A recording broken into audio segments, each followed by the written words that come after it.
Si pilla, un podcast de historia, política y cultura en contexto. Muy buenos días, muy buenas tardes, muy buenas noches a todos en el lugar en el que se encuentren. Este es el podcast Si pilla. Bienvenidos a otro nuevo capítulo, a otra nueva entrega de este trabajo que se viene realizando en este espacio que quiere reflexionar y fijar algún tipo de cuestiones alrededor de esta realidad colombiana y de los hechos que acontecen siempre en esta historia. Les recordamos nuestras redes sociales. En Twitter estamos como @sipilla_podcast. En nuestro Instagram también se llama sipilla_podcast y nuestro correo electrónico sipillapodcast@gmail.com. Como siempre les agradecemos por sus comentarios, por las críticas en todo sentido. Quiero decirle, dándole la bienvenida a Juan Guerra, que hemos recibido comentarios en varias direcciones. Hay gente que está de acuerdo con lo que decimos, hay gente en desacuerdo, que eso está bien. De eso se trata este ejercicio de reflexión, de opinión y de acudir a mostrar hechos, a reflexionar sobre la historia y sobre la cultura en ese sentido. Hola Juan, ¿cómo estás? Hola Hernán, bien, gracias. ¿Tú cómo vas? Bien, bien. Acá a otra entrega vamos a seguir en la línea de nuestro último programa. Recordemos que el último programa hablaba de la corrupción de todos, la corrupción en Colombia, y hablamos un poco de estadísticas. Nos fijábamos un poco alrededor de esa corrupción que es pública, la corrupción que está en lo privado, de cómo se mide la corrupción. Y bueno, acá vamos a estar más concretos alrededor de un tema. ¿Cuál es el tema de hoy, Juan? Bueno, Hernán, hoy vamos a analizar concretamente dos casos de corrupción entre los centenares de casos que existen en el país y que están conectados entre sí, porque gracias a uno se destapó el otro. Entonces, hoy vamos a hablar de el cartel de la hemofilia y del cartel de la toga. Perfecto, Juan. Entonces vamos a hablar de esos dos hechos, ¿sí? Y una vez más haciendo, digamos, alusión a una cuestión, y es que sí vale la pena seguir hablando de la corrupción.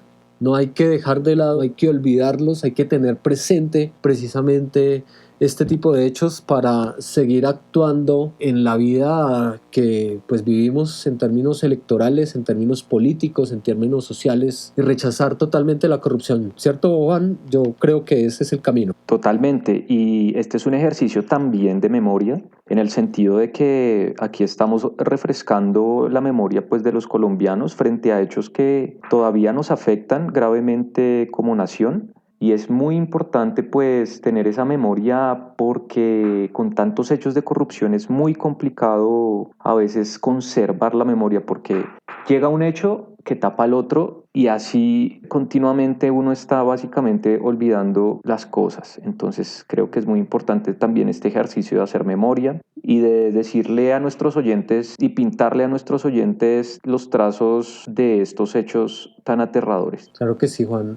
De hecho, pillar en sí pilla, en este podcast, ese es el ejercicio básico. O sea, que esto quede, que perdure, que tenga una utilidad pedagógica, ¿no? Que alguien busque de pronto en internet corrupción en Colombia y venga a este tipo de análisis, a este tipo de comentario. En las redes están, la información está, pero bueno, digamos que esta es una forma de entregar otro tipo de ayuda en términos de memoria, de conocimiento, de reflexión, de posturas. Ojalá nos escuchen y sean bienvenidas nuestras opiniones y sean respondidas también. Bueno, pero hablemos, antes de hablar del cartel de la hemofilia y el cartel de la toga, hablemos de esa palabra cartel, Juan. Si quieres, tú me ayudas ahí con las definiciones, si te parece, porque se puede entender el cartel de diferentes modos, ¿no? Hay un precedente siempre, hay algo que nos ha estigmatizado mucho, y es la idea de los carteles de las drogas, ¿no? El cartel de Medellín, el cartel de Cali, bueno, los mexicanos el cartel de Sinaloa. Digamos que esa es una, pero hoy nos vamos a dedicar a otra cosa en términos de cartel. Que cartel es una palabra que tiene su origen, ¿dónde, Juan? A ver, ayúdanos, danos las definiciones. Bueno,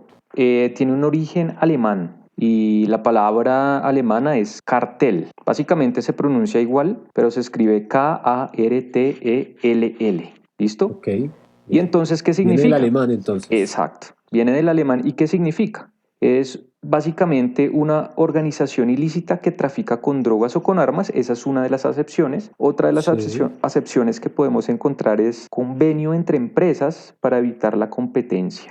¿Para qué? Evitar la competencia. O sea, un convenio entre empresas para evitar la competencia. Entonces, por ejemplo, acá en Colombia, cuando nos hablan, no sé, del cartel de los pañales, del cartel de, no sé, de esos productos que, no sé ahorita, Hernán, Bueno, acá hay muchos famoso el ejemplos, cartel ¿no? de los cuadernos. El de pañales, Cartel de los cuadernos. cuadernos. Se está refiriendo precisamente a ese tipo de carteles, esta segunda acepción, ¿no? Claro, o sea que cuando este tipo de empresas, por ejemplo en el papel higiénico, Kleenex, Familia, Papeles Nacionales, se pusieron de acuerdo para fijar los precios de venta y de producción y finalmente perjudicar al consumidor final. Esa es una idea de cartel que se ha manejado en términos de la corrupción, ¿no, Juan?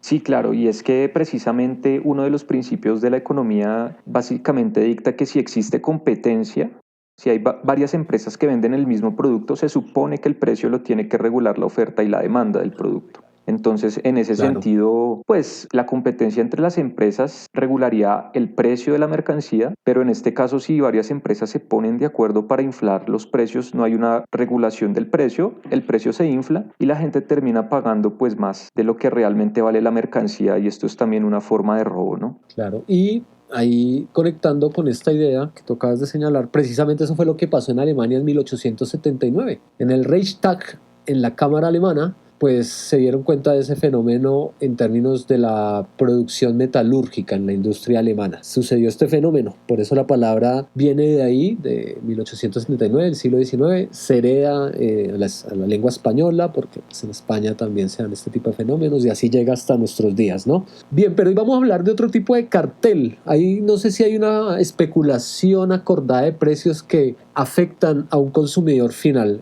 ¿A qué nos vamos a referir hoy entonces en ese sentido, Juan? Bueno, digamos que en ese sentido la palabra cartel se utilizaría con un significado un tanto distinto que tocaría identificar por analogía con la acepción que acabamos de hacer, con las acepciones que acabamos de analizar, porque, por ejemplo, en el cartel de la hemofilia no estaba involucrado un conjunto de empresas que inflaran los precios, sino que tiene una característica un tanto distinta, digamos que a ese tipo de cartel que definimos anteriormente, ¿no? Y con la toga tampoco es que haya, digamos que tampoco un conjunto de empresas que de alguna forma inflen el precio de una mercancía, sino que también tiene otras características. Entonces yo siento que los carteles de los cuales vamos a hablar hoy son básicamente organizaciones criminales. Eso me parece por ahí. Tendría que ver un poco con esa noción sobre los carteles de droga, ¿no? En Exacto, tanto organización ilegal, exacto, criminal, dices tú. Yo exacto. estoy de acuerdo. Entonces, digamos que por analogía, aquí pues no se está comerciando con armas ni nada de eso, pero si hay una organización criminal, un conjunto de personas que básicamente se alían entre sí para cometer las fechorías. Perfecto, Juan. Listo. Pues nada, si te parece, empecemos. No, yo voy a hacer de ignorante en este programa. ¿Listo? Yo voy a preguntar y tú me cuentas y ahorita intercambiamos los roles, si te parece. Listo, listo. Pero digamos que nos hemos dado a la tarea de estudiar y actualizar al día de hoy en qué van estos hechos criminales. En el podcast pasado enumerábamos todos los casos de corrupción que habían existido en Colombia, pasando por Reficar, el Instituto de Seguros Sociales, Cajanal, bueno, varios, y pues señalábamos estos que nos convocan el día de hoy. Pero entonces te voy a empezar a preguntar, Juan, para que me ayudes a entender. Yo voy a hacer de el escucha del podcast. Bueno, ¿qué es el cartel de la hemofilia? ¿En qué consiste el cartel de la hemofilia? Bueno, Hernán, básicamente el cartel de la hemofilia fue un tipo de alianza criminal que sucedió en el departamento de Córdoba, capital Montería, y en el cual están involucradas grandes personalidades políticas de la región. Entonces es una organización criminal donde están involucrados varios personajes, digamos que de la política de la región, muy poderosos. Y entre ellos está el gobernador Alejandro Lyons, que empezó El ex gobernador, ¿cierto? el ex gobernador Alejandro Lyons, que empezó su gobernación en el 2012, la terminó a finales de 2015. Y bueno, ahorita vamos a hablar de algunos senadores que también estaban metidos, o ex senadores que estaban metidos ahí, pero básicamente en qué consistía este cartel de la hemofilia. Lo que sucedió es algo muy complejo que toca ahorita analizar un poco más, pero de manera general lo que sucedió es que estas personas se aliaron entre sí con el poder político que tenían. El gobernador, pues Alejandro Lyons tenía pues ya mucho poder político, pues era gobernador, ¿no? Entonces lo que hicieron ellos fue básicamente inventarse unos enfermos, ¿sí? Se inventaron unos enfermos que sufrían de una enfermedad que se llama hemofilia. Es una enfermedad en la cual la coagulación de la sangre falla y la persona por cualquier cortadura puede morir desangrada. Entonces se inventaron estos enfermos con un tipo bien característico de hemofilia que les permitía pedir una plata al gobierno central, que les pasara una plata para darle el tratamiento y los medicamentos a ellos, ¿sí? Entonces, ellos pedían ese dinero, pero obviamente como los enfermos no existían, eran imaginarios, lo que sucedía es que ese dinero se iba al bolsillo de estos personajes. Entonces, obviamente hay muchos más detalles ahí de por medio, pero en general ese era el panorama. Entonces, se inventaron unos enfermos, cobraban una plata al gobierno por el tratamiento y las medicinas de estos enfermos, pero pues en últimas ellos se quedaban con la plata. O sea, el enfermo nunca existió. Nunca Los existió. enfermos no existían. No existían. Y cobraban millonadas por tratamientos que supuestamente les habían dado las EPS a estos enfermos, ¿no? ¿Y tenemos el dato en términos de números, Juan? Sí, ¿Cuánta es claro. la plata que... A ver, cuéntanos. ¿Cuánta plata robaron engañando al gobierno central, engañando A los colombianos, a ¿no? los ciudadanos, Claro. a los colombianos, claro? El Estado invirtió alrededor de 45.000 millones de pesos. Ellos cobraron alrededor de 45.000 millones de pesos para el tratamiento de estos enfermos y para los medicamentos de estos enfermos que realmente eran inexistentes. Claro, o sea que le pedían el favor a personas o contrataban a personas para que fueran a cobrar este tipo de medicamentos. Bueno, es que era una estructura bien delicada porque resulta que básicamente lo que hicieron ellos fue de coger una persona que sí era enferma, cogieron básicamente, se dice, el diagnóstico de esta persona que era enferma, ¿no? Y reprodujeron este diagnóstico. Entonces,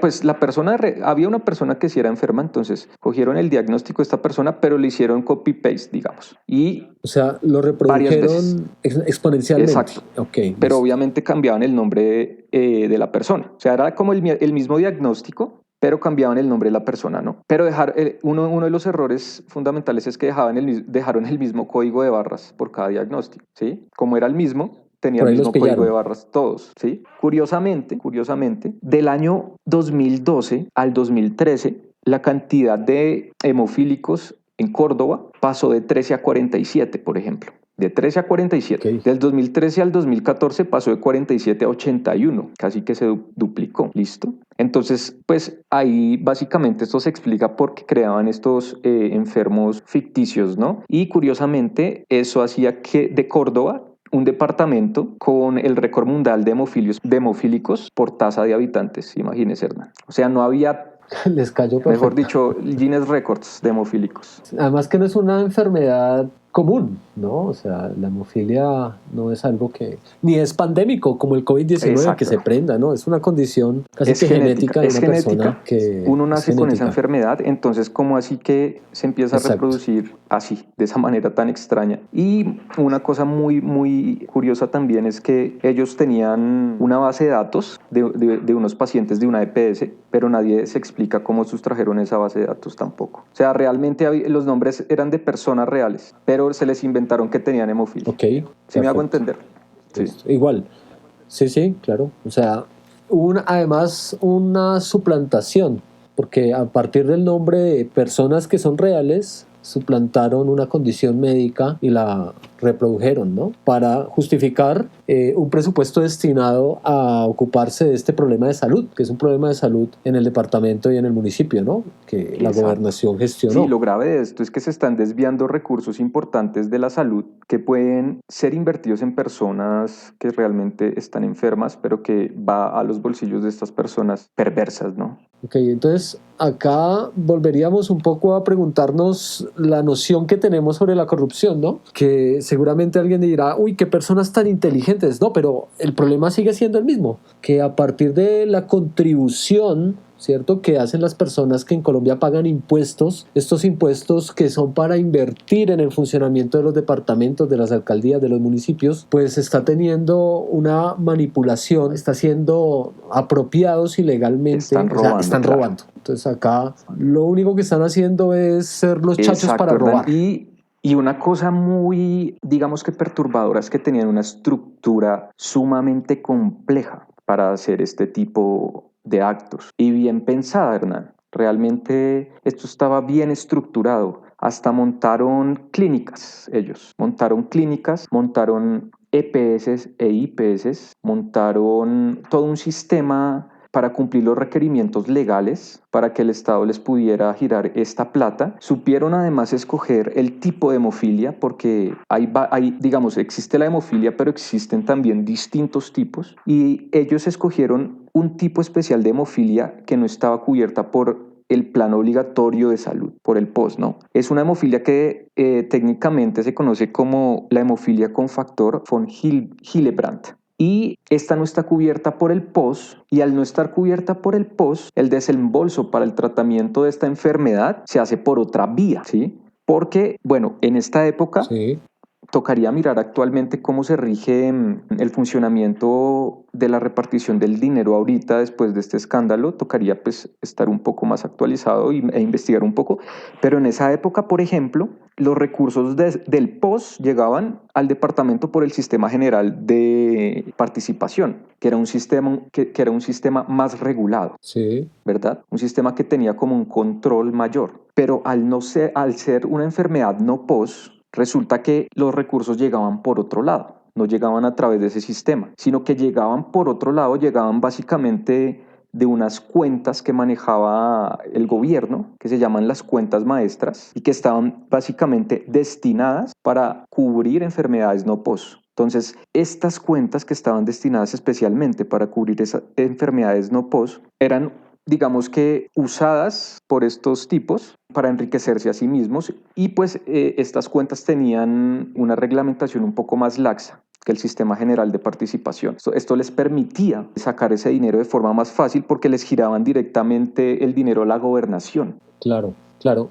Pues según también, pues creo que tú lo dices, se dedicaron a crear no solamente clínicas inexistentes, sino instituciones Exacto. prestadoras de salud, las famosas IPS, Digamos, ¿no? existían. Que son finalmente las que reciben una destinación final para que actúen con los usuarios Exacto. del O sistema sea, de salud, digamos ¿no? que Para que presten el existían como servicio entidades finalmente. legales y tenían representantes legales, pero eran básicamente IPS que ellos mismos crearon para cumplir los requisitos para acceder a estos recursos. Entonces, por ejemplo, hay dos IPS importantes que hay que mencionar que sirvieron de fachada. Una de ellas es Unidos por su Bienestar, ¿sí? Se estima que a Unidos por su Bienestar le giraron 39.000 millones de pesos aproximadamente en este proceso de robo, de hurto.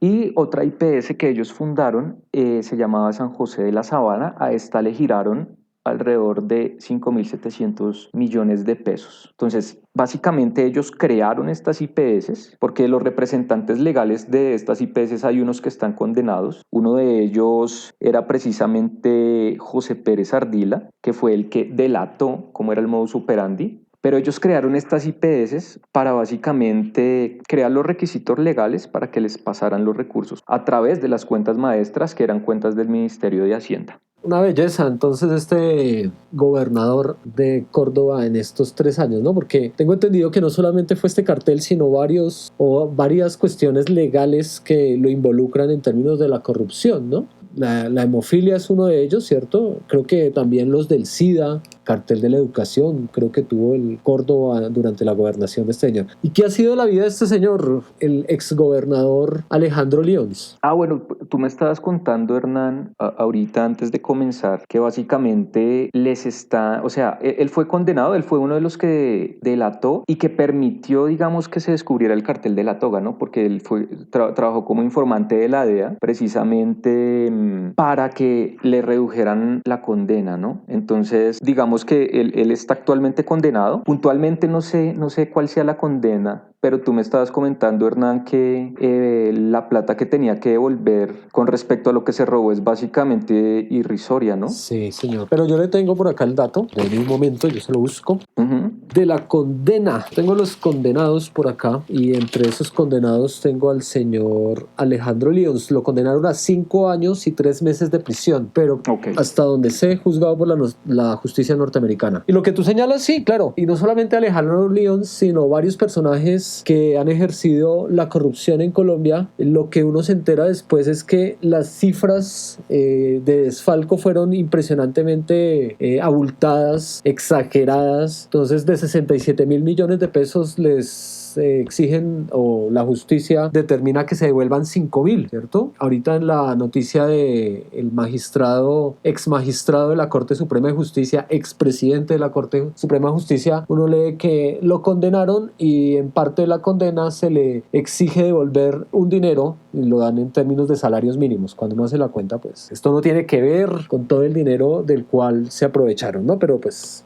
claro, tenemos que estar ahí. Eso es un hecho grave, ¿no? uh-huh. O sea, creo que algo que podríamos señalar, Juan, con esa presentación que haces del cartel de la hemofilia y en general con la corrupción, es esa falta de rigor, de temple, como esa debilidad en la justicia para que las condenas sean realmente fuertes. Exacto. O sea, una persona que robe al Estado debería ser expulsada, no del país, pero sí expulsada de la función pública, ¿sí? De nunca más volver a participar y con una sanción económica y penal importante. Es que lo que veo es que, según todo lo que me dices, todo ese panorama con este gobernador, con Alejandro Lyons, 5 años y 3 meses por haber gobernado 3 años el departamento de Córdoba. Sí, porque fue del 2012 al 2015. Imagínate, o sea, en 3 años todo lo que robó, ¿cierto? Estamos viendo toda esa dinámica que describes en términos de falsificar documentos, de suplantar las necesidades de las personas, de engañar a los colombianos, ¿no? Y al sistema de Hacienda de Colombia, ¿no? Porque las destinaciones que iban para la salud y para un tema específico de salud en el departamento, pensarse todo este entramado, ¿cierto? Además, un tipo muy joven, que es otra cosa que me llama la atención, ¿no? Al día de hoy, 39 años, y creo que cuando fue gobernador de Córdoba tenía 35 años. No, 30, Hernán. 30. Tenía 30 años. No me diga. Tenía 30 años y era gobernador de Córdoba. Sí, era básicamente, si no estoy mal, el gobernador más joven. A los 30 años ya roban tanto. ¿Ah? Sí, exacto.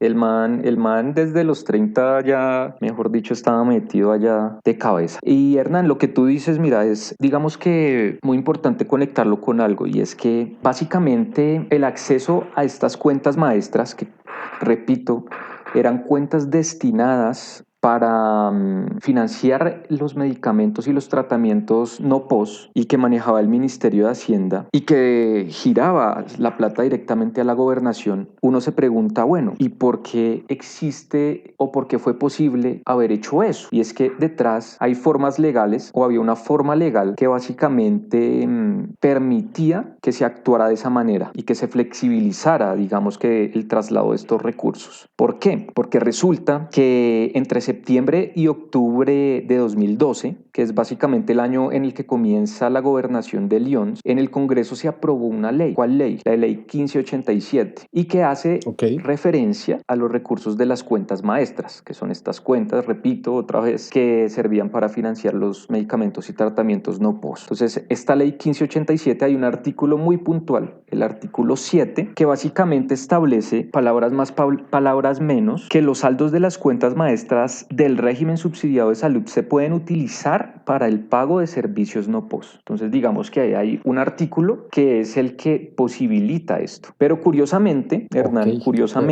esta ley fue debatida y promovida en la Comisión Tercera del Senado, de la que eran parte en esa época el Ñoño Elías y Musa Besail, que fueron básicamente los padrinos de Alejandro Lyons y los que lo catapultaron al poder. Entonces nos estamos dando cuenta que hay un entramado mucho más profundo y que involucra altas esferas del poder legislativo en esta trama. Realmente, en la investigación de la Contraloría, porque esta investigación la realizó la Contraloría básicamente como desde el 2016 empezaron las investigaciones, y ya en 2018 ya se había destapado esto bien. La Contraloría menciona que eso es muy coincidencial, ¿no? Que padrinos de León que estaban en esta comisión del Senado y que promovieron esta ley, digamos que hayan estado relacionados con básicamente el establecimiento de esta ley. Es como muy coincidencial, pero realmente la pregunta queda abierta, porque ahí la Contraloría Claro. dice como, bueno, ¿fue una coincidencia o no? Y realmente nunca se estableció si realmente había una especie ahí de complicidad o algo. Pero es muy raro eso, ¿no, Hernán? Es una cosa que uno empieza a... Bueno, claro, yo te entiendo. Es raro en la medida en que, digamos, la gente y nosotros normalmente no estamos pendientes Ujú. de eso. O sea, digamos que uno participa como ciudadano en unas elecciones, sabe que se eligen unos senadores, unos representantes a la Cámara, bueno, todo este tipo de dinámica política, pero finalmente sí es bastante curioso cómo esos entramados operan en términos finalmente de unos intereses que siguen siendo de clase, que siguen siendo de familia, de unos terratenientes. En este caso vemos que toda esta corrupción que tú señalas pues se da en Ujú. Córdoba, ¿cierto? Y pues personajes como el ñoño Elías, pues es uno de los grandes personajes en la política de esa región, ¿sí? Y que está ligado a corrupción también, no olvidemos, y que pertenecen siempre al mismo partido, ¿no? Eso también no lo Exacto. perdamos de vista. Creo que hay que pillar eso también. Pillemos, por ejemplo, que Alejandro Lyons él pertenece al Partido Social de Unidad Nacional, ¿cierto? Partido de la U, que fue para apoyar a Álvaro Uribe Vélez en su segunda campaña electoral para presidente. Entonces, Alejandro Lyons, el ñoño Elías, ¿cierto? Son este tipo de caciques de estas regiones que pues mueven mucho Ajá. poder, ¿no? Entonces yo creo que eso que tú señalas no es como, ay, qué casualidad. No, yo creo que estos tipos siempre están viendo cómo manipular la ley, ¿cierto? Entonces ingresan al Congreso, empiezan a legislar, pero las leyes que hacen se vuelven esos Ujú. famosos micos, ¿no? Entonces hacen leyes, meten articulitos, ¿cierto? Jugaditas, como dicen por acá más contemporáneamente, para robar o para delinquir dentro del sistema electoral en Colombia, dentro del sistema administrativo, dentro de todas las cuestiones que tienen que ver finalmente con hacer leyes en Colombia, ¿no? Y mire que eso que tú señalas es una conexión bastante interesante, ¿no? Además que no hay que olvidar que el escándalo de Brecht, pues ahí tenemos a Ñeño Elías, que Musa Besaile, que es otro de los personajes que tú señalas, pues está en estos momentos pendiente de un proceso con la JEP, donde fue aceptado, pero para hablar de sus nexos con el Exacto. paramilitarismo en esa región del país. Pero además ligado a Alejandro Lyons y ligado a ese cartel famoso que ya nos vamos a acercar al que va a ser el de la toga. Pero pues mire, tiene que ver con todo esto. Entonces también hay que mirar que son familias, ¿cierto? Tú me decías también un poco antes de iniciar con esta charla que en la actualidad Alejandro Lyons tiene un hermano, me dices, o un cuñado como No, mira, es Musa Besaile. Musa Besaid.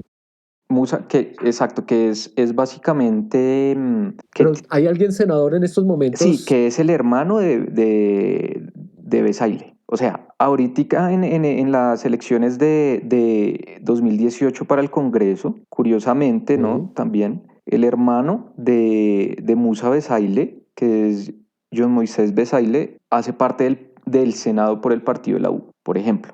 ok. ¿Sí? Y también, por ejemplo, existe alguien muy cercano también a Musa Besaile, ¿no? Que está también por el partido de la U, pero esta vez en la Cámara de Representantes. Y ese Erasmo Zuleta. Entonces, bueno, si bien los crímenes no son trasladables, ¿no? Si bien los crímenes, digamos, el hecho de que uno tenga un amigo, un familiar que cometa un crimen no lo hace a uno un criminal, esto es muy claro. Es curioso también ver que a pesar, digamos, que estos grandes escándalos se hayan destapado, muchas de las personas cercanas a estos personajes pues todavía están legislando y es Claro. importante. Y Además, espérame, Hernán, un término ahí con una sigue, frasecita sigue. y es, date cuenta que es El muy tiempo es tuyo, importante. compañero. Date cuenta, Hernán, que es muy importante pues que nuestros oyentes también sean conscientes de que no solo si se cambia un presidente, se cambia la estructura o la realidad del país. Por decir, sí, porque es que realmente hay un Congreso y el Congreso es el que aprueba las leyes en última. Entonces, si no hay un Congreso transparente, pues van a crear un montón de leyes perjudiciales y nocivas para la gente, ¿no? Entonces, cuando hay que votar también no solo para las presidenciales, sino también mirar por quiénes votamos para el Congreso. Muy, muy importante. Claro que sí. Yo creo que dejemos esto ahí en paréntesis para retomarlo al final, porque yo creo que sí hay que, digamos, brindar una posición alrededor de eso. Yo creo que enterarse de la corrupción también tiene que servir como para que uno como ciudadano, en el momento de ejercer su derecho al voto o a la opinión, pues a partir del conocimiento, pues también tenga la oportunidad de decirlo. Pero al final yo creo que podemos ir allá. Tú nombrabas a John Moisés Besaile, ¿cierto? Que Ajá. ahora está en el Senado, ¿me dices? Exacto. Y él fue, John Moisés Besailes, alias Johnny Besaile, dice por acá, fue partícipe del gabinete de Alejandro Lyons mientras fue gobernador del departamento de Córdoba. Entonces ahí están, o sea, ahí hay una corresponsabilidad, hay una red, obviamente trabajan con la familia, con los amigos y asimismo se van generando alianzas, van apareciendo este tipo de delfines políticos, herederos políticos, porque también vemos que si no es el amigo, a veces uno ve que la que se lanza o el que se lanza en el siguiente periodo legislativo es la esposa o es el hijo o es el sobrino, y entonces empezamos a ver que son las mismas familias que quieren tener siempre el poder en los departamentos, ¿cierto? Se perpetúan ahí y eso digamos que también tiene que ver con que se perpetúa la corrupción, ¿cierto? Porque también acá está el fenómeno de que, y eso lo ve uno cuando, o bueno, lo escucha uno de primera mano con gente de la costa atlántica de estos departamentos, bueno, y en general en el país, ¿no?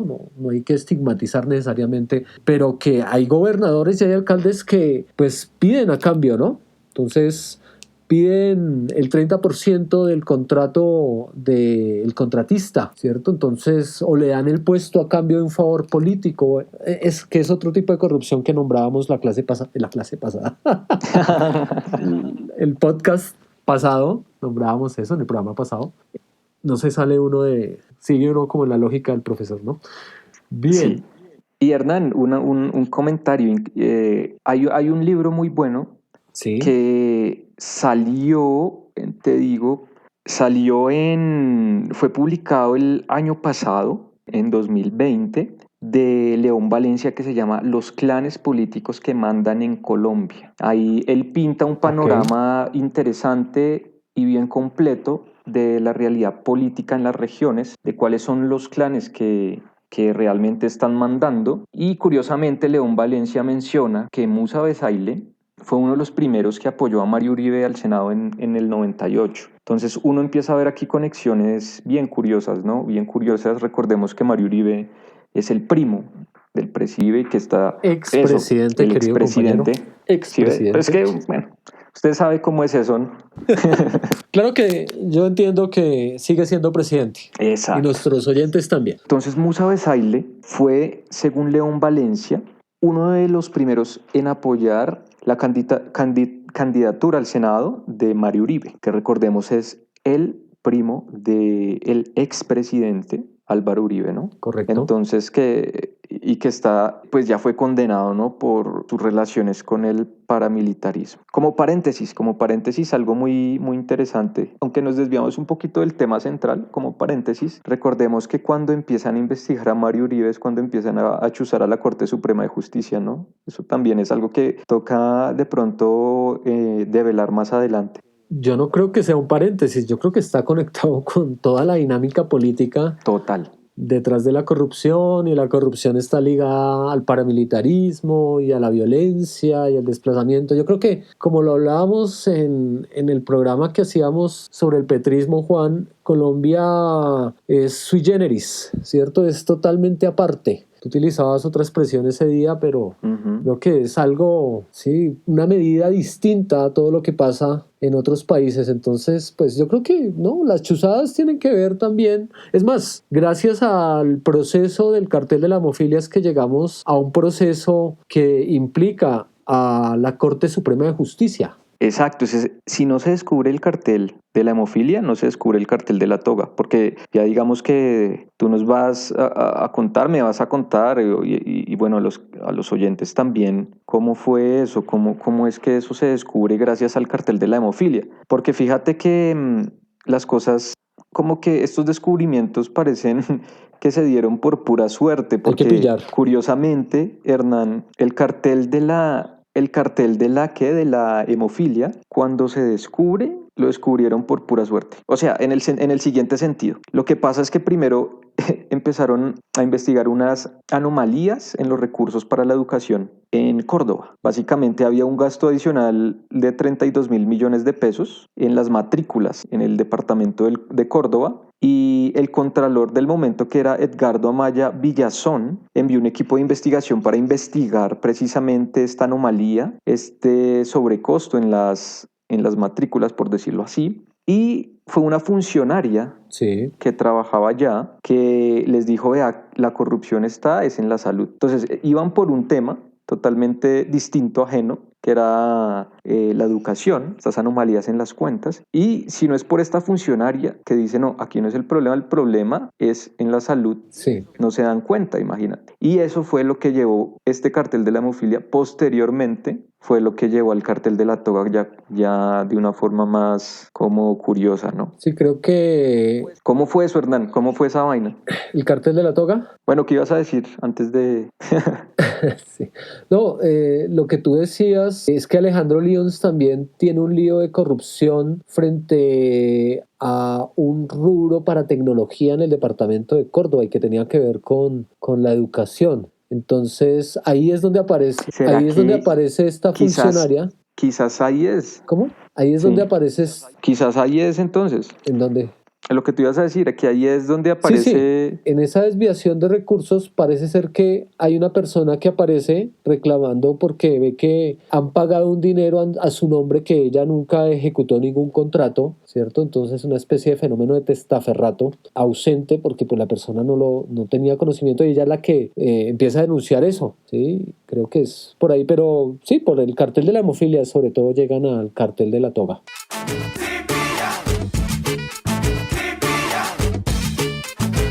Bueno, Juan, entonces, antes Entonces, de cambiar un poco la perspectiva, que sigue en una línea que nos va a permitir analizar cómo del cartel de la hemofilia se llega al cartel de la toga, de pronto, ¿qué detalles hay más alrededor de esto? ¿Qué encontraste que podamos pillar? ¿Qué hay que pillar? ¿Qué detalles podemos pillar alrededor del cartel de la hemofilia? listo, entonces pillemos los siguientes detalles que me gustaría mencionar. Que bueno, me gustaría como ilustrar un poco cómo fue este proceso y cómo estaba tan bien articulado, que básicamente eran genios del mal, por decirlo así. Bueno, no genios, Oh, sí, pero sí para ser malo básicamente utilizaban su hay que ser inteligencia. inteligente, claramente. Exacto, utilizaban su inteligencia para hacer el mal. Y entonces es que, mira, Hernán, el proceso, básicamente para que le aprueben a una persona, por ejemplo, un medicamento no POS, es que un médico tiene que ver a la persona, ¿sí? Ok, Entonces el médico ve a la persona y formula un tratamiento. Entonces el primer paso es que el médico diagnostica a la persona y le formula un tratamiento. Una vez el médico le formula ese tratamiento, digamos que el caso pasa a una junta de médicos en la EPS que aprueba o no el tratamiento. Si no lo aprueba, el paciente puede recurrir a una acción de tutela para que le aprueben el tratamiento. Y si lo aprueba, pues no hay ningún problema, ¿no? Ahora, una vez con la aprobación, la IPS es la que da el tratamiento. sí. ¿Listo? Bueno, yo te estoy hablando en el contexto de esa época. Yo ahorita no sé cómo, si eso haya cambiado, pero en el contexto de esa época, esta era como la estructura, Y de ¿no? eso se trata, de señalar qué Entonces, pasaba. ajá, entonces, una vez, bueno, aprobaban el tratamiento, la IPS, esta junta de médicos era de la EPS, y la que daba el tratamiento era la IPS. Entonces, tenía que pasar por la EPS, por la junta de Sí. médicos que aprobaban el tratamiento o no. Una vez fuera aprobado por tutela o por la junta de los médicos, era la IPS la encargada pues de darle el tratamiento, de prestarle el tratamiento al paciente, ¿no? Después, ¿qué pasaba? Que la IPS básicamente le cobraba a la gobernación los costos del tratamiento, ¿sí? Y le pasa, pues, vea, me costó tanto. Y la gobernación le pedía los recursos al Ministerio de Hacienda. Ok. ¿Listo? Porque eran medicamentos no POS y tratamientos no POS. Entonces, le pedía los recursos al Ministerio de Hacienda a través de esas cuentas maestras y la plata llegaba a la gobernación, que después le giraba la plata a la IPS. Pero entonces, ¿qué pasó aquí? Aquí estaba Lyons, que era el gobernador. ¿Qué es lo que sucedió? Pues que gente muy cercana a él fundaron, como ya te había contado al inicio, fundaron unas IPS. Ok. Que fueron básicamente las que le dijeron a la gobernación. Entonces date cuenta cómo funciona. Esas IPS que ellos mismos fundaron, ¿sí? Sí. Le dijeron a la gobernación, vea, tenemos tantos pacientes de hemofilia, nos costó tanto, pero eran entre ellos mismos, ¿vale? Lo curioso aquí es que se saltaron el segundo paso y es de la aprobación de la Junta Médica de la IPS. Entonces, básicamente lo que hicieron ellos con las IPS fue saltarse el segundo paso, o sea, no pasó por ninguna junta de médicos, nada de eso, sino que se saltaron ese paso y la IPS directamente le decía a la gobernación, vea, tenemos tantos enfermos de hemofilia y necesitamos tanta plata. Imagínate, Hernán, entonces para hacer eso obviamente hay que tener un conocimiento de cómo funciona la ley, ¿no? De cómo funciona básicamente ese asunto. Montaron estas dos IPS de las que te comenté, que era Unidos por su Bienestar y San José de la Sabana. La primera, imagínate, creada en 2012, básicamente el mismo año en que empieza Lyons en la gobernación, y con un capital de 900 millones. Y el año siguiente ya estaba ganando 40.000 millones, imagínate. Claro. O sea, un negociazo. Entonces ellos lo que hicieron fue falsificar un certificado original de una persona que sí sufría de hemofilia con este factor. Lo falsificaron, lo reprodujeron, hicieron del departamento el lugar con mayor tasa de hemofílicos por habitante, o sea, récord mundial de hemofílicos. Cobraban esta plata al Ministerio de Hacienda, pero se quedaban con la plata, porque si bien eran personas reales, los enfermos tenían nombres reales, no eran enfermos reales. Ok. Una cosa también muy interesante, Hernán. A ver, cuéntame. Y es que la Contraloría, cuando estaba investigando estos hechos, Sí. empezó a decir, bueno, ¿de dónde salieron estos exámenes? Ok. Porque se dieron cuenta pues que había como anomalías en los exámenes, en los diagnósticos exámenes. Y Hernán recibió una carta de una clínica. Imagínate esto, cuando la Contraloría estaba investigando estos hechos, recibió una carta de una clínica Sí. que se llamaba Santa Lucía de Sinú, ¿sí? Afirmando que los exámenes eran verídicos. Claro. Siendo que habían descubierto anomalías y a ellos les llega una carta de una clínica diciendo no, los exámenes son verídicos. Y ahí es donde uno se pregunta, uy, ¿cómo así? Se descubrió que esta clínica, Hernán, había sido fundada en 2013 y uno de los representantes legales de esta clínica, A ver, ¿cuál es esa perla? era José Pérez Ardila. Ah, ok. Que era una de las personas que estaba vinculada pues con el brazo político de Lyons y que fue básicamente uno de los que delató cómo funcionaba eso. Entonces imagínate, crearon una ley en el Congreso, montaron unas IPS y montaron una clínica para hacer todo este proceso. Hay tres elementos. Dime si eso no es maquiavélico. Claro, tres elementos fundamentales que operaban entre sí y funcionó porque robaron, ¿cierto? Sí, porque la corrupción se vio de esa manera. Pero en el detalle, detalle que es lo más difícil, pues cayeron, ¿no? En el detalle que encontró la Contraloría, ¿cierto? Por ahí fue creciendo la cuestión alrededor de que los desenmascararon.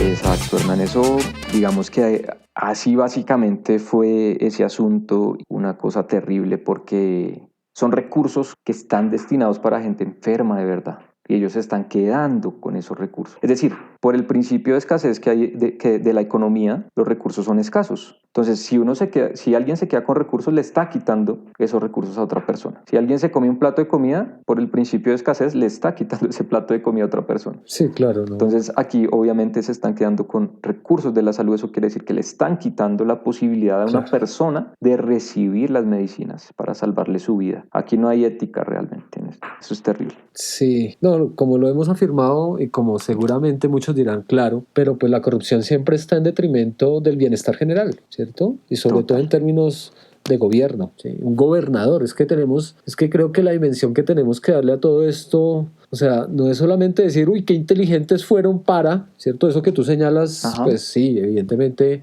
destaca el detalle y cómo se ha pensado, tú señalas maquiavélicamente esta dinámica, pero ojo, estamos hablando de una persona que tenía un cargo público, que fue electa por unos electores en el funcionamiento de una democracia donde se supone que uno elige para que la persona que sea elegida tenga un nivel de honorabilidad, ¿cierto? Tenga una responsabilidad con el gasto público y con el bienestar general, y eso no pasó. Entonces, creo que eso es otra cosa que hay que señalar de la lógica corrupta que señalas tú. Es que lo que hay que hacer finalmente es castigar a este tipo de personas con una mayor dureza, Claro. ¿cierto? Y el elector, pues castigar a estos partidos y a estas familias, Exacto. ¿sí? Porque hay que hacer conciencias alrededor de que uno no elige a alguien para que robe. Y está muy insertado en nuestra cultura, ¿sí? Y en determinadas zonas del país como que, no, pues es que el político roba. No, es que eso no debe ser así, ¿cierto? Yo creo que también hay que hacer un llamado alrededor de eso. O sea, muy inteligentes y muy todo, pero ojo, es el gobernador de un departamento, ¿sí? Electo por, así sea por 50.000, 100.000, 350.000 votos, pero pagado con impuestos de los colombianos y que roba sobre los impuestos. Entonces creo que ahí hay algo que señalar en ese sentido. Uno no puede solamente mirar para otro lado y ya. Ah, no, siempre roban. Y nos quedamos en ese siempre roban y ya. Exacto, Hernán. Y curiosamente, ahora que hablas de datos de votos, imagínate, León fue escogido gobernador con alrededor de 341.000 votos, o sea, tenía harto voto, ¿sí? Y date cuenta, una cosa importante que también vale la pena reflexionar es, bueno, básicamente, ¿por qué se puede hacer esto? Y estructuralmente hay que analizar o habría que analizar el papel de la ley 100 también detrás de todo esto, ¿no? Porque de alguna forma la ley 100, yo no conozco los detalles técnicos porque no soy abogado, pero es básicamente la ley que regula todos estos procesos. Nos tocará hacer un podcast sobre la ley 100, Exacto. ¿cierto? Muy famosa por Álvaro Uribe Vélez. Exacto. Él fue el ponente, ¿no? Si no estoy mal, de la ley 100. Al día de hoy sigue siendo todavía muy perjudicial lo que señaló la ley 100 en términos, creo que de la salud, de la creación de las EPS, de las IPS, un padecimiento alrededor de la salud. Date cuenta que es el marco legal que permite crear un vínculo entre dineros públicos y agentes privados, y básicamente es una condición de posibilidad para que estas cosas se gesten. Entonces eso habría que analizarlo, pero vale la pena dejarlo como mencionado ahí. Y Hernán, bueno, siguiendo esta línea, cuéntame entonces ahí cómo es la conexión de esto con el cartel de la toga, ¿no? Porque nuestros oyentes deben estar, bueno, y eso, ¿cómo se conecta? Sí, claro. No, la conexión es muy fácil. Digamos que el camino de la corrupción es complejo, pero siempre llega a un mismo lugar, ¿sí? Pero bueno, en ese sentido, ¿qué pasa? Yo creo que es muy complejo. Lo que tú acabas de señalar es todo un sistema complejísimo, que el de la toga se resuelve un poco más fácil, pero hay una lógica corrupta que tiene que ver con enriquecerse a través de la impunidad, ¿sí? Uh-huh. La impunidad. Y la impunidad es otro tema que en este país ha hecho carrera históricamente. Colombia tiene una historia de la impunidad en todos los frentes que se quiera alrededor del crimen. Y en este caso me voy a remitir a una impunidad que tiene que ver con la corrupción, ¿sí? Por ahí es donde el camino se allana en ese sentido, estimado Juan. Hablar del cartel de la toga, pues implica que hablemos, primero que todo, que señalemos unos puntos. El cartel de la toga tiene que ver con que nos cuestionemos unas cuestiones esenciales y que tiene que ver con el funcionamiento de la justicia en Colombia, porque el cartel de la toga implica a uno de los organismos más importantes del Estado colombiano, que es la Corte Suprema de Justicia, ¿sí? Y entonces... Nada más y nada menos. Nada más y nada menos, Juan, la Corte Suprema de Justicia, que es un ente tan importante en el desarrollo del Estado colombiano, ¿no? Y un gran avance en términos del desarrollo de las instituciones, del balance de poderes a partir de la Constitución de 1991, ¿sí? Entonces, quisiera mencionar qué es la Corte Suprema de Justicia. Y el artículo 234 de la Constitución Política de Colombia dice que la Corte Suprema de Justicia es el máximo tribunal de la jurisdicción ordinaria y se compondrá de un número impar de magistrados magistrados que determine la ley, ¿sí? Y está dividido en unas salas, y la Constitución lo señala, pero quiero señalar es eso, ¿no? Es el máximo tribunal de jurisdicción ordinaria, ¿sí? Y en el artículo 235 señala unas funciones: actuar como tribunal de casación, juzgar al presidente de la República o a quien haga sus veces y a los altos funcionarios que trata del artículo 174 de la Constitución, investigar y juzgar a los miembros del Congreso. Y ahí es el punto de inflexión que nos lleva a este tema, ¿sí? Entonces, ¿cómo se conecta el cartel de la hemofilia con el cartel de la toga? Pues volvemos a esta figura de Alejandro Lyons, ¿sí? Alejandro Lyons permite a la justicia, ¿cierto? A partir ni siquiera de la justicia colombiana, sino de la justicia norteamericana a través de la DEA, llegar a que hay un entramado de corrupción alrededor de engavetar procesos jurídicos en contra de congresistas. Y por eso me voy a la Constitución Política de Colombia, para señalar la importancia de este Tribunal de Justicia y a quienes investiga, porque hay una lógica de corrupción en términos de lo legal, ¿sí? Y en términos de dejar impunes a aquellos senadores, y que les dicen honorables, pero honorables no tienen nada, Juan, ¿sí? Porque pues no sé qué piensas tú, pero no, totalmente honorabilidad no hay en la corrupción. Solo unos ¿no? pocos realmente son honorables allá. Sí, y es una palabra bastante desgastada y bueno, creo que no sé, eso es como cuando uno le dice respetadísimo y creo que no está tan respetado. Pero bueno, entonces mira que es por ahí, ¿no? A ver, Alejandro Lyons, Musa Besaile y otros congresistas estaban llevados a la justicia y estaban en medio de procesos jurídicos, ¿sí? Pero vieron una salida fácil. Y una salida fácil fue enterarse de que existía un modo para que sus procesos sean dilatados, engavetados, para que venzan sus términos, y esto pues se dio a través de la siguiente estructura criminal, porque eso también es una estructura criminal que no tiene que ver con narcotráfico, que no tiene que ver con armas, no, tiene que ver es con cómo hay una forma de delinquir a partir de ganar dinero. Ojo, y los que ganan dinero acá son algunos exmiembros de la Corte Suprema de Justicia. Se lucraban a partir de los trámites judiciales que debían dilatar o engavetar para hacerle favores, ¿cierto? Favores evidentemente cobrados en términos monetarios a los exmiembros del Congreso que estaban en medio de investigaciones en la Fiscalía o en la misma Corte, ¿sí? Entonces, ojo, acá hay algo muy importante que hay que pillar, y es los que tienen que investigar a los miembros del Congreso generan una red criminal para lucrarse a través de la impunidad, ¿sí? A través de concederle a estas personas, a cambio de grandes sumas de dinero, unos favores pues importantísimos. Y ahí es donde cobra tanta relevancia la figura de el exgobernador de Córdoba, Alejandro Lyons. Sí, porque sí. Ajá. Qué pena te interrumpo, ¿verdad? Dale. Porque si no estoy mal, él se va a Estados Unidos, ¿no? Él se vuela y allá se vuelve informante de la DEA, y es cuando se empieza a ventilar todo este asunto que también involucra a la fiscalía, ¿no? Porque también está involucrado el fiscal anticorrupción del momento, ¿no? Claro. Vamos por partes. Hablo de la Corte Suprema de Justicia porque hay tres ex magistrados: Francisco Ricaurte, Leonidas Bustos y Gustavo Malo, ¿sí? O sea, no estamos hablando de uno solo, son tres, ¿sí? Que estuvieron. Pero, ¿cómo funcionaba esto, Juan? Entonces, ¿cuál es la lógica que hay alrededor del cartel de la toga?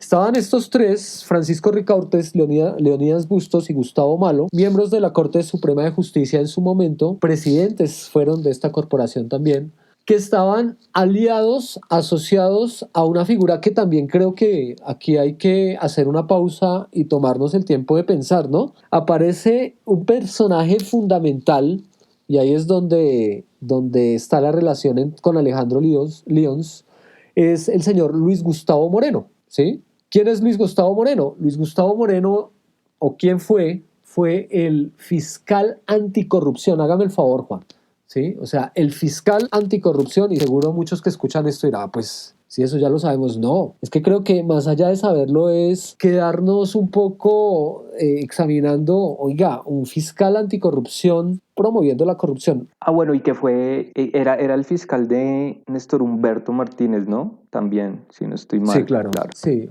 fue fiscal anticorrupción durante la fiscalía de Martínez Neira, ¿sí? Y esta es la figura que va a Estados Unidos ya cuando Alejandro Lyons ha ofrecido colaborar con la justicia norteamericana, y gracias a las grabaciones, ¿sí?, que realiza Alejandro Lyons, pues grabaciones para constatar ¿qué? Para constatar pues la corrupción. ¿La corrupción en qué se da? No solamente en engavetar los procesos, es que esos procesos eran engavetados o dilatados a cambio de dinero. Y entonces lo que se ha comprobado, ¿cierto?, y lo que ha afirmado Luis Gustavo Moreno es la entrega. Por ejemplo, a Lyons le estaban cobrando 1.200 millones de pesos, ¿cierto?, por ayudarle a desviar todas las investigaciones, a archivar todas las investigaciones que habían en su contra. Una de ellas, la del cartel de la hemofilia. Y por ahí es que entramos, y entonces les estoy hablando, queridos oyentes, del junio 27 del 2017. Ese día se descubre toda la dinámica que hay alrededor del cartel de la toga, que seguramente muchos han conocido, pero queremos hacer énfasis en la figura de un fiscal anticorrupción, de unos magistrados, ¿cierto?, que están para investigar y para garantizar la justicia. Y pues eso nos da más para pensar en que no hay que creer en la justicia en Colombia, que la justicia es solamente para unos pocos, que la justicia no sirve para nada, y pues esto nos demuestra una dinámica alrededor de eso. Lo que sabe la justicia en Colombia y lo que dice alrededor del cartel de la toga es que, por ejemplo, sí le llegaron 400 millones de pesos pagados por Musa Besaile al señor Luis Gustavo Moreno, y divididos entre Moreno, el ex magistrado Francisco Ricaurte y Leonidas Bustos, ¿sí? Entonces, cuando se hace esta investigación y en todas las grabaciones que hay de las audiencias, pues Luis Gustavo Moreno, al frente de Leonidas Bustos, le dice: recuerde usted el día que yo fui a su casa y le dejé 200 millones de pesos, y le dejé, ¿sí?, porque esa era la dinámica, ¿sí?, alrededor. Entonces tenían una oficina y tenían un modo. Entonces, aquí hay algo que señalar muy importante, Juan, y es que está por un lado la fiscalía. ¿Cuál era el acceso que se tenía a la fiscalía? A través de Luis Gustavo Moreno, ¿sí? Y estaba la Corte Suprema de Justicia. Dos instituciones fundamentales en Colombia para que uno crea que hay justicia, ¿no?, y que se castiga y se hace la investigación alrededor de las actuaciones ilegales de miembros como los de la vida de miembros tan importantes como son gobernadores, senadores, representantes a la Cámara. Incluso el presidente. Entonces, ¿no? Sí, sí. Claro, la Corte Suprema, recordemos en la época de Álvaro Uribe Vélez y lo que ha pasado recientemente, pues tiene ese papel, ¿no? Entonces, lo último que pasó fue que en el caso de Uribe, pues recordemos, de la Corte Suprema de Justicia pasó a la Fiscalía. Como el fiscal es amigo del presidente y entonces toda esa dinámica que hay ahí. Entonces, ¿quiénes participan del cartel de la toga? Retomemos un poco, Juan, yo creo que hay que retomar. Un fiscal que tiene esa investidura de fiscal anticorrupción, Luis Gustavo Moreno. 3 exmiembros de la Corte Suprema de Justicia y además expresidentes de esa corte, como Francisco Ricaurte, Leonidas Bustos y Gustavo Malo, ¿sí? Están un exgobernador, Alejandro Lyons, que participó del cartel de la hemofilia, del cartel de los convenios de ciencia y tecnología, del cartel del síndrome de Down, del cartel de los falsos enfermos de SIDA y del cartel de las regalías. El colmo. O sea, Alejandro Lyons es una joya. Eso.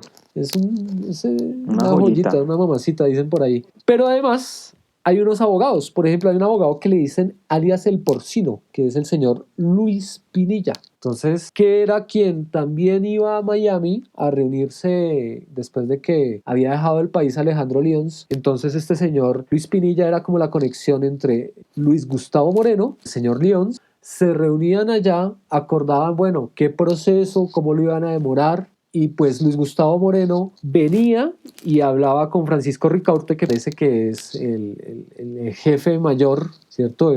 La gran cabeza que dirigía este cartel de la toga, condenado recientemente en este mes de marzo del año 2021, 18 años de cárcel, aunque la fiscalía pedía 24 años, y ya juzgado. Creo que la defensa apeló y la fiscalía pues también quería una pena mayor alrededor de esta figura que es Francisco Ricaurte, que parece ser que era el cerebro y muy amigo y muy cercano a Leonidas Bustos, que es otro de los implicados. Entonces Luis Gustavo Moreno venía, les decía: este senador está interesado. Solo estoy hablando de de Alejandro Lyons, pero también ahí aparece Musa Besaile, por ejemplo. Musa, ajá. Musa Besaile, ¿no? Que tú hablabas ahorita cuando hablábamos de toda esa política alrededor del departamento de Córdoba.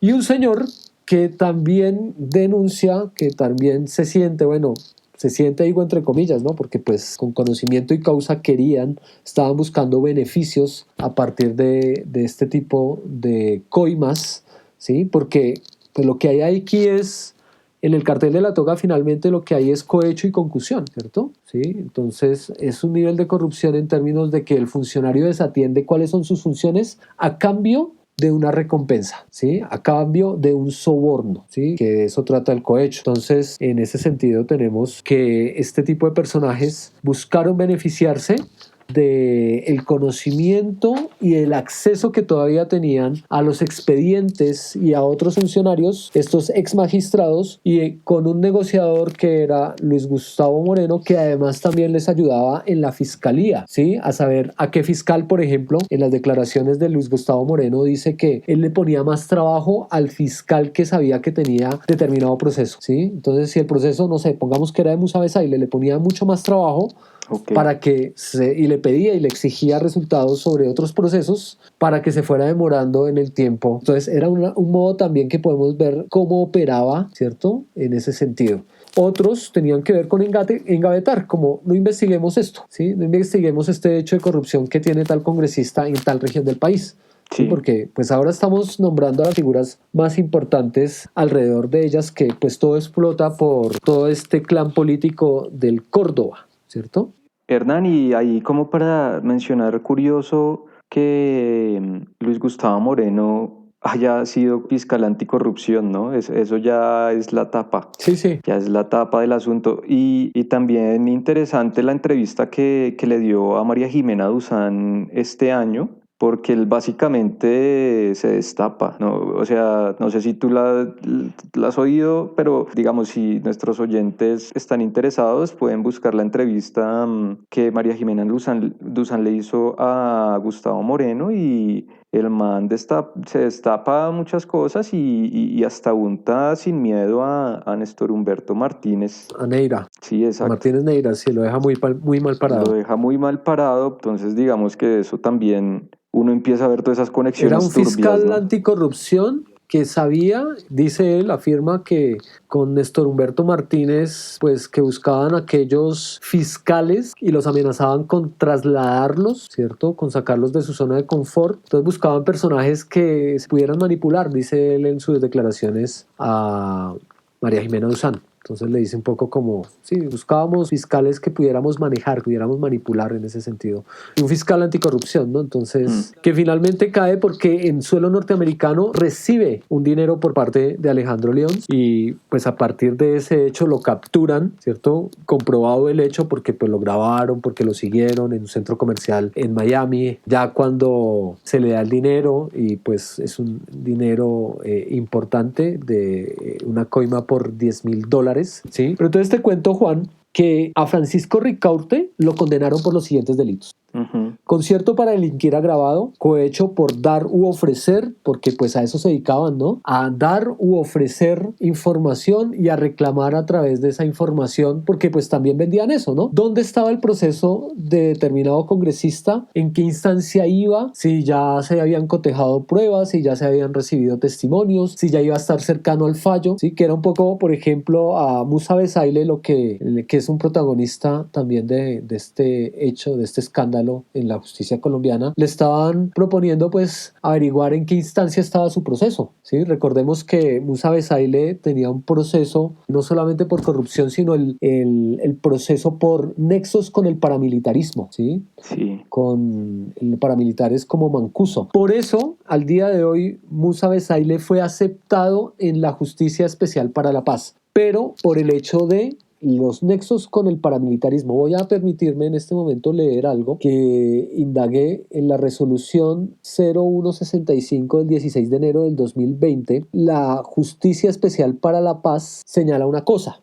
Tengo la resolución donde se habla de por qué aceptan a Musa Besaile en la Justicia Especial para la Paz, pero hacen una aclaración sobre el proceso 52196 por peculado por apropiación y cohecho del cartel de la toga. Entonces señala la sentencia, la resolución, sobre el proceso 52196 adelantado por delitos de peculado y cohecho, manifestó que los hechos presentados dentro del expediente no son susceptibles de conocimiento de la JEP, pues no guardan relación con el conflicto armado, debiéndose rechazar de plano. Como quiera que pensar lo contrario congestionaría el sistema transicional. Recordó lo decidido por la sección de la apelación del Tribunal Penal de Paz dentro del caso del señor Álvaro Ashton Giraldo, cuando en aplicación del principio de sometimiento integral dispuesto que los delitos como el cohecho podrían ser susceptibles de conocimiento de la JEP, resaltando que los fines perseguidos por la jurisdicción tienen como eje central las víctimas y en ese sentido no encuentra correspondencia alguna entre la primacía de las víctimas y el conocimiento de las conductas derivadas de la corrupción al tratarse de ideas excluyentes, toda vez que en los delitos contra la administración pública presentados no es viable identificar un nexo de causalidad directo con el conflicto armado. Creo que esto es muy importante, Juan, ¿sí? Es muy importante también darles a conocer a nuestros oyentes que la corrupción no tiene cabida en la justicia especial para la paz, que es algo que también se ha puesto un poco en debate, ¿no? Que muchos excongresistas juzgados por corrupción,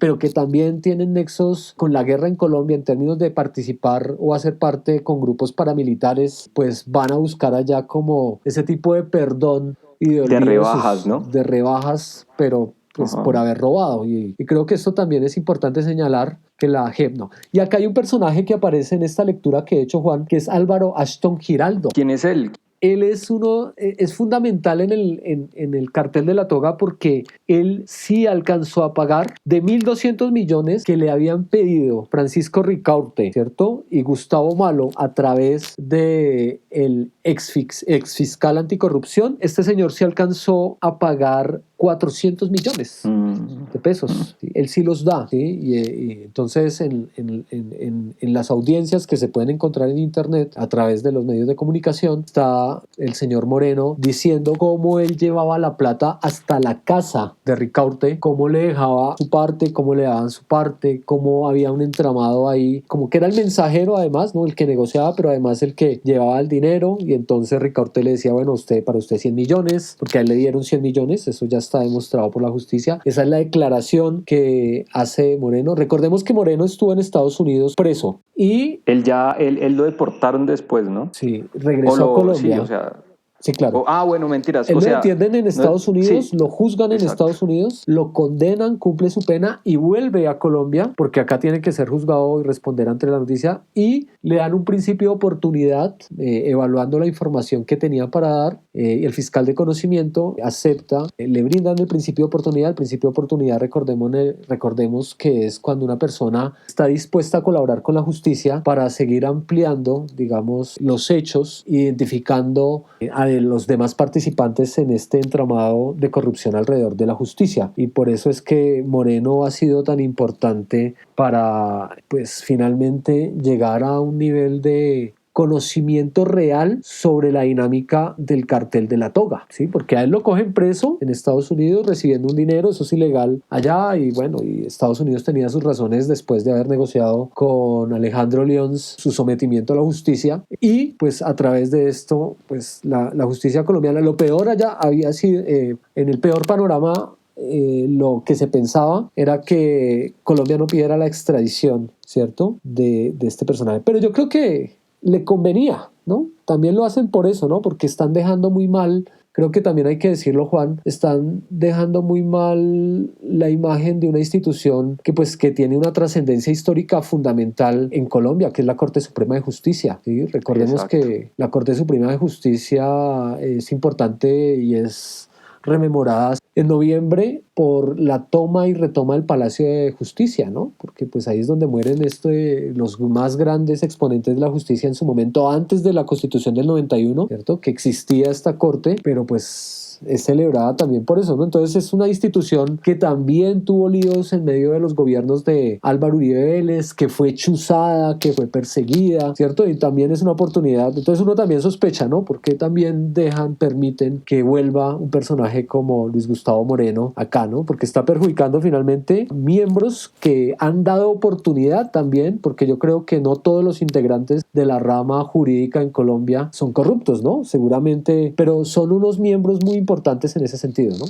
Hernán, y digamos una cosa importante que toca mencionar es que, bueno, a pesar de que existan estos magistrados corruptos, no hay que confundir la función de la Corte como, digamos, constitutiva del Estado colombiano y como reguladora básicamente, pues, del Estado, ¿sí? Y la importancia que tiene, porque de pronto mucha gente se podría pegar de estas manzanas podridas, estas sí son manzanas podridas, se podría pegar de estas manzanas podridas para deslegitimar la Corte en su totalidad. Pero hay que saber diferenciar eso, ¿no? Hay que saber diferenciar entre la Corte como podríamos decirlo, como institución, que es realmente muy importante como mecanismo, como uno de los poderes fundamentales, ¿no? Y que sirve para controlar. Y diferenciar eso pues de estas manzanas podridas, ¿no? Porque digamos que muchos de los argumentos, por ejemplo, del uribismo es que pues que la Corte es corrupta y que hay que hacer una reforma a la justicia y que también es muy peligroso, ¿no? Súper peligroso. Sí, claro. No, yo creo que sí es válido hacer esa aclaración, un poco de esa Sí, lógica, claro. ¿no? Porque uno también Ajá. ve que cuando hay hechos también muy graves, como que dejan que se queden por allá, pues vemos un poco que se dilató mucho el proceso de justicia alrededor del paramilitarismo, dejándolos, extraditándolos, llevándolos allá, demorando. Solo unos pocos han vuelto y quieren entrar a la justicia especial para la paz y recordemos que la justicia especial para la paz tiene un componente esencial, fundamental y que me parece importantísimo, y es reconocer la verdad y reparar a las víctimas. Y pues hay personajes que al día de hoy, como Mancuso, que ya estuvo en una audiencia con Timochenko, que estuvieron hablando, pues quiere entrar, quiere que la JEP lo escuche. Y eso es algo que no le conviene a muchas personas muy poderosas en el país, ¿no? Y ahí está esa dinámica. Entonces es ahí donde uno dice, bueno, ¿por qué dejaron volver a al Claro. señor Luis Gustavo Moreno? ¿Sí? Entonces, si sabía tanto, pero es que sabía tanto de algo que evidentemente es terrible, ¿cierto? Porque estaban comercializando a partir de la impunidad, ¿sí? Estaban pues delinquiendo con la injusticia, ¿cierto? Perdón, con la Claro, justicia porque, mejor. no, y claro, porque están permitiendo a un criminal seguir libre. Es eso, es que puede haber una persona que determine masacres allá metida y la están dejando actuar. Entonces es algo muy delicado. Claro, mire, uno de los delitos por los cuales condenan a Francisco Ricaurte, ex magistrado y expresidente de la Corte Suprema de Justicia, es utilización indebida de información privilegiada, ¿cierto? Entonces la lógica de este cartel de la toga tenía que ver con eso, tramitar, ¿cierto? Dar a conocer información que solamente es parte de procesos jurídicos, ¿cierto? Que tienen precisamente un debido proceso donde pues hay una serie de pasos, de audiencias, ¿sí? Donde pues, la fiscalía está presente acusando, donde hay una defensa, todo ese tipo de cosas. ¿Cómo le ayudan a estos pillos, que hay que decirlo, son pillos, ¿sí? Que han robado, que por ejemplo tú me preguntabas ahorita por este señor Álvaro Ashton, ¿cierto? Que pues también es otra joya, ¿no? Porque pues es investigado por parapolítica, no es del partido de la U, fue del Partido Liberal, también tiene un escándalo sexual en el Hotel El Prado, en Barranquilla, que fue a través de interceptaciones telefónicas que lo pusieron en evidencia por abuso sexual de menores en ese hotel. Entonces, ahí seguimos mirando un poco también, Juan, no sé, a partir de todo lo que hemos hablado en este podcast, que nos está saliendo un poco extenso, pero creo que vale la pena reflexionar alrededor de estos hechos. ¿Quiénes nos gobiernan? ¿Quiénes legislan las leyes? Mire la calidad de estas Exacto. personas que son elegidas, ¿sí? Y volvemos a Hernán un punto, y... señor. Ah, no, termina Hernán, qué pena. No, y volvemos al mismo punto, o sea, aquí no podemos seguir aceptando que la corrupción está ahí, no, hay que castigar con el voto, con la decisión, con la opinión, reflexionando, porque finalmente estos pillos en las regiones lo que hacen es capitalizar la pobreza de la gente, ¿sí? El hambre de la gente, a partir de proselitismo político, a través de contrataciones, ¿sí? Y se enriquecen y empobrecen a la nación, a los municipios, y pues siguen estando ahí, pero yo creo que un poco es también dejar evidencia de cómo al tener conocimiento sobre estos hechos y ser conscientes de ellos, un total rechazo a que las Exacto. figuras que gobiernan este país pues deben tener una honorabilidad, deben tener una ética. Juan, y entonces, como para terminar de decir por qué condenaron a Francisco Ricaurte y qué hay en medio de toda esta lógica corrupta en el cartel de la toga, el otro es el tráfico de influencias, ¿no? Que también es un delito que está ahí, ¿no? Entonces, Musa Besaile le pidieron 540 millones de pesos.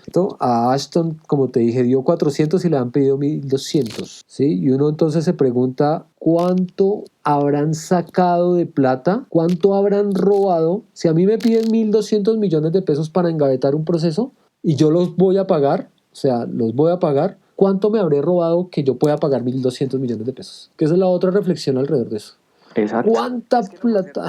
Es que nomás, Hernán, eso, digamos, en el caso de León, se estima que él recibía el 30% de lo que se robaban. Lo que se robaron fueron como 45.000 millones de pesos. Entonces, si uno hace más o menos las cuentas, el man estaría recibiendo 13.000 millones de pesos solo para él. Entonces, le cobran de ahí 1.000 millones o 200 millones, pues eso es como comparado con lo que se robó, es muy pequeño, ¿no? Sí, no. Eso es, o sea, es como una suma hasta irrisoria comparado con lo que se robó. Y aún así, para nosotros, para la gente común, pues obviamente eso es mucha muchísima plata. O sea, mucha plata. O sea, claro, entonces no hay que entender que, ay, de Sí. razón roban, es que eso es muy lucrativo. No, es que yo creo que también el colombiano lleva esa lógica y hasta los mismos políticos, yo no sé, hay mucha gente seguramente que quiere meterse a la política con el ánimo de, no sé, enriquecerse, porque la corrupción es el modo, ¿cierto?, aceptado en la política. O sea, si yo voy a hacer política, es más, en las grabaciones que hay interceptadas, grabadas por la DEA entre Alejandro Lyons y Gustavo Moreno, hay una parte en donde él dice que para él tener un buen trabajo en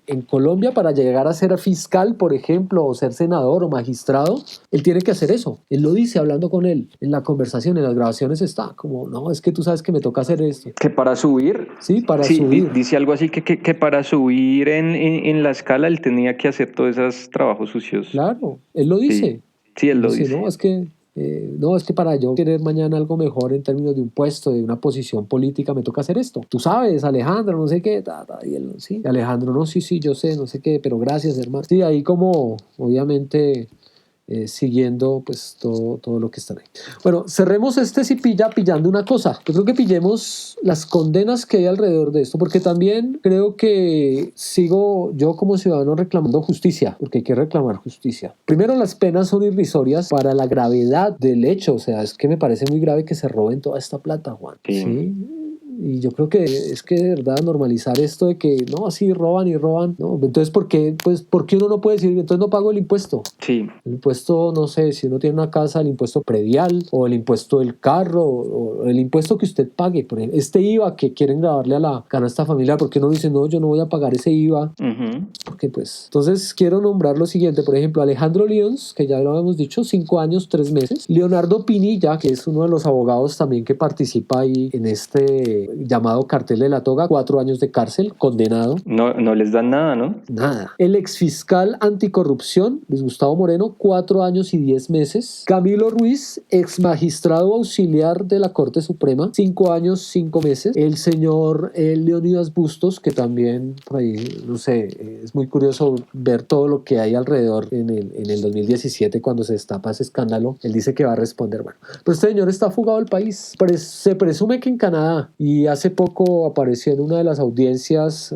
no se sabe dónde se conectó, la fiscal le pregunta dónde está usted, pero él sigue defendiendo su inocencia. Se presume que está en Canadá, pero se fue, nunca enfrentó la justicia. Además fue magistrado, hacer una carrera en esa rama, ¿no? Profesor universitario. Dicen los que fueron estudiantes y lo conocieron que él siempre era muy serio y riguroso con pedir a los acusados que no salieran del país y además dictar órdenes de detención, de privación de libertad, evitando que salieran del país, y él es lo primero que hace. Y como ya les he dicho, Ricaurte, el amigo de Bustos, ya está condenado. Su condena está en apelación para que ya pase a ser sentencia, porque pues lo condenan a 18 años de cárcel y la fiscalía quiere 24 y la defensa pues obviamente está apelando la decisión. Por último tenemos el caso de Gustavo Malo Fernández, quien el pasado viernes 13 de agosto de 2021 fue condenado por la Corte Suprema de Justicia en primera instancia sentencia, la condena es la siguiente, Juan. La condena es de 116 meses y 12 días de prisión, una multa de 94,48 salarios mínimos mensuales legales vigentes y además lo inhabilita para el ejercicio de derechos y funciones públicas por 127 meses y 17 días. La sentencia lo declara responsable de los delitos de concierto para delinquir, cohecho propio y prevaricato por omisión y le niega la suspensión condicional de la ejecución de la pena y la prisión domiciliaria. Determinó la Corte que las actuaciones de este personaje pues fueron en contra totalmente de la ley. Actualmente pues creo que pierde algunos privilegios porque estaba guardando reclusión en una guarnición militar, si mi memoria no me falla.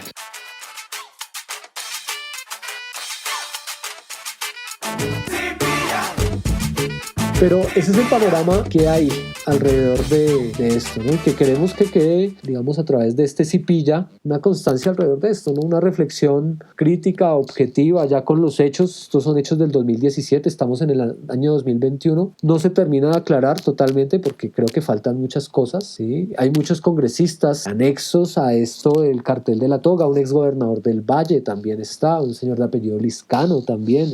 Hay mucha gente todavía que falta por estar ahí, pero por lo menos tenemos noticia de estos exmiembros de la Corte Suprema y el fiscal Moreno que pues prendió el ventilador y sigue hablando, como tú lo mencionabas, pues ha salpicado también al exfiscal Martínez Neira, Néstor Humberto Martínez Neira, y pues ahí sigue, ¿no? Ese escándalo sigue y seguramente, aunque esperamos que no, va a quedar en el olvido. Sí. Así como tantos que nombramos en el programa pasado. No, pero queremos hacer esto, sí, claro. ¿no? Y seguramente, pues, que otras cosas terribles no estarán pasando y uno no sabe.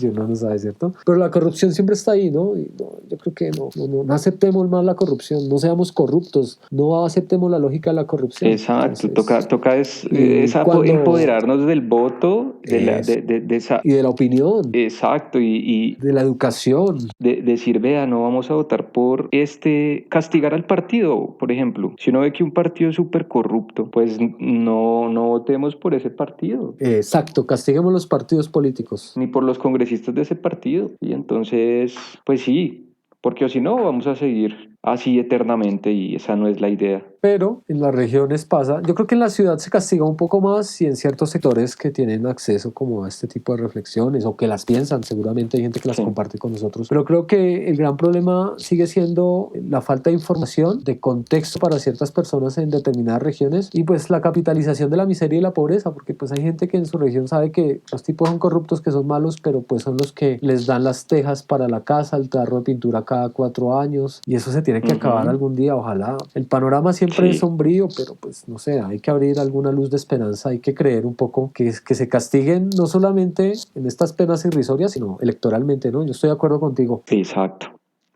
No tiene que votar por partidos uribistas. Bueno, Juan. Bueno, Hernán. Muchas gracias por pillar sobre la hemofilia y sobre las togas. La lógica de la corrupción de los carteles de la hemofilia y de la toga que involucran a figuras importantísimas como son exgobernadores, exmagistrados, exfiscales anticorrupción. Bueno, y ahí está todo ese panorama corrupto de esos carteles que queríamos señalar. Entonces, gracias, Juan. Sí, Hernán, gracias a ti. Nos vemos. Y pues nada, los invitamos a que nos sigan en la siguiente emisión, que estén pendientes pues para pillar la realidad de este país. Si pilla, nos vemos, chao.